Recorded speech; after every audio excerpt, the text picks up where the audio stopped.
ನೋಡಿ, ಇಡೀ ರಾಜ್ಯದಲ್ಲಿ ಸುಮಾರು 2,88,000 ಹುದ್ದೆಗಳು ಖಾಲಿ ಇವೆ ಮತ್ತು ಈ ನಿಗಮ ಮಂಡಳಿಗಳಲ್ಲಿ 1,00,000 ಸಮೀಪ ಹುದ್ದೆಗಳು ಖಾಲಿ ಅದ.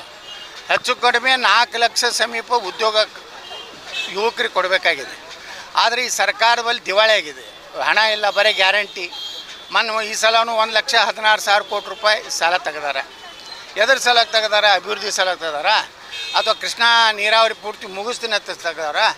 ಏನೂ ಇಲ್ಲ. ಕೇವಲ ಸರ್ಕಾರಿ ನೌಕರರು ಸಂಬಳ ಮಾಡಬೇಕಾಗಿದೆ, ಗ್ಯಾರಂಟಿ ಇದನ್ನು ಮೇಕಪ್ ಮಾಡ್ಕೋಬೇಕಾಗಿದೆ.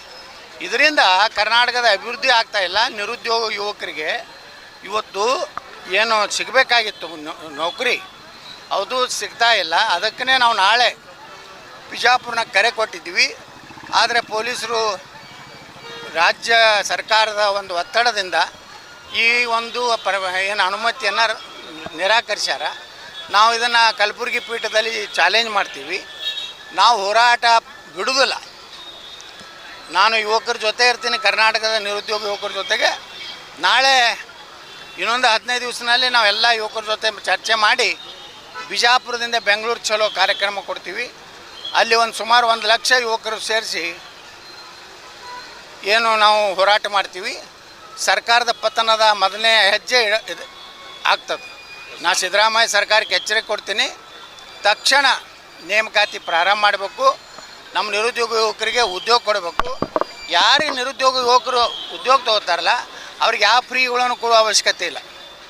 2,88,000 ಹುದ್ದೆಗಳನ್ನು ತುಂಬಿಟ್ರೆ 2,88,000 ಕುಟುಂಬಗಳು ಏನೋ ಅವ್ರ ಅನುಕೂಲ ಆಗ್ತದೆ. ಅಂಥವ್ರಿಗೆ ಏನು ಗ್ಯಾರಂಟಿ ಬೇಕಾಗಿಲ್ಲ. ನೋಡಿ, ಇಡೀ ರಾಜ್ಯದಲ್ಲಿ ಸುಮಾರು 2,88,000 ಹುದ್ದೆಗಳು ಖಾಲಿ ಇವೆ ಮತ್ತು ಈ ನಿಗಮ ಮಂಡಳಿಗಳಲ್ಲಿ 1,00,000 ಸಮೀಪ ಹುದ್ದೆಗಳು ಖಾಲಿ ಅದ. ಹೆಚ್ಚು ಕಡಿಮೆ 4 ಲಕ್ಷ ಸಮೀಪ ಉದ್ಯೋಗ ಯುವಕರಿಗೆ ಕೊಡಬೇಕಾಗಿದೆ. ಆದರೆ ಈ ಸರ್ಕಾರದಲ್ಲಿ ದಿವಾಳಿ ಆಗಿದೆ. ಹಣ ಇಲ್ಲ, ಬರೀ ಗ್ಯಾರಂಟಿ. ಈ ಸಲನೂ 1,16,000 ಕೋಟಿ ರೂಪಾಯಿ ಸಾಲ ತೆಗೆದಾರೆ. ಎದ್ರ ಸಲ ತೆಗೆದಾರ? ಅಭಿವೃದ್ಧಿ ಸಲ ತೆಗೆದಾರ ಅಥವಾ ಕೃಷ್ಣಾ ನೀರಾವರಿ ಪೂರ್ತಿ ಮುಗಿಸ್ತೀನಿ ಅಂತ ತೆಗೆದಾರ? ಏನೂ ಇಲ್ಲ. ಕೇವಲ ಸರ್ಕಾರಿ ನೌಕರರು ಸಂಬಳ ಮಾಡಬೇಕಾಗಿದೆ, ಗ್ಯಾರಂಟಿ ಇದನ್ನು ಮೇಕಪ್ ಮಾಡ್ಕೋಬೇಕಾಗಿದೆ. ಇದರಿಂದ ಕರ್ನಾಟಕದ ಅಭಿವೃದ್ಧಿ ಆಗ್ತಾಯಿಲ್ಲ. ನಿರುದ್ಯೋಗ ಯುವಕರಿಗೆ ಇವತ್ತು ಏನು ಸಿಗಬೇಕಾಗಿತ್ತು ನೌಕರಿ, ಅದು ಸಿಗ್ತಾ ಇಲ್ಲ. ಅದಕ್ಕೇ ನಾವು ನಾಳೆ ಬಿಜಾಪುರನ ಕರೆ ಕೊಟ್ಟಿದ್ವಿ.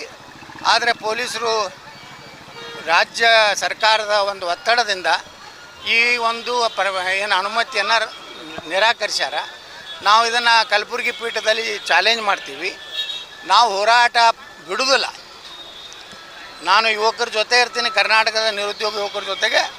ನಾಳೆ ಇನ್ನೊಂದು 15 ದಿವಸದಲ್ಲಿ ನಾವೆಲ್ಲ ಯುವಕರ ಜೊತೆ ಚರ್ಚೆ ಮಾಡಿ ಬಿಜಾಪುರದಿಂದ ಬೆಂಗಳೂರು ಚಲೋ ಕಾರ್ಯಕ್ರಮ ಕೊಡ್ತೀವಿ. ಅಲ್ಲಿ ಸುಮಾರು 1 ಲಕ್ಷ ಯುವಕರು ಸೇರಿಸಿ ಏನು ನಾವು ಹೋರಾಟ ಮಾಡ್ತೀವಿ. ಸರ್ಕಾರದ ಪತನದ ಮೊದಲನೇ ಹೆಜ್ಜೆ ಆಗ್ತದೆ. ನಾ ಸಿದ್ದರಾಮಯ್ಯ ಸರ್ಕಾರಕ್ಕೆ ಎಚ್ಚರಿಕೆ ಕೊಡ್ತೀನಿ. ತಕ್ಷಣ ನೇಮಕಾತಿ ಪ್ರಾರಂಭ ಮಾಡಬೇಕು. ನಮ್ಮ ನಿರುದ್ಯೋಗ ಯುವಕರಿಗೆ ಉದ್ಯೋಗ ಕೊಡಬೇಕು. ಯಾರಿಗೆ ನಿರುದ್ಯೋಗ ಯುವಕರು ಉದ್ಯೋಗ ತಗೋತಾರಲ್ಲ ಅವ್ರಿಗೆ ಯಾವ ಫ್ರೀಗಳನ್ನು ಕೊಡುವ ಅವಶ್ಯಕತೆ ಇಲ್ಲ.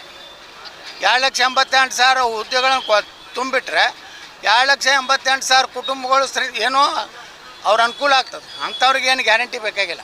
ನಿರ್ಭೀತ, ನಿಷ್ಪಕ್ಷಪಾತ, ವಿಶ್ವಾಸಾರ್ಹ ಸುದ್ದಿಗಳಿಗೆ ಮತ್ತೊಂದು ಹೆಸರಾಗಿರುವ ನ್ಯೂಸ್ 18 ಕನ್ನಡ ಈಗ ಆಪ್ನಲ್ಲೂ ಲಭ್ಯವಿದೆ.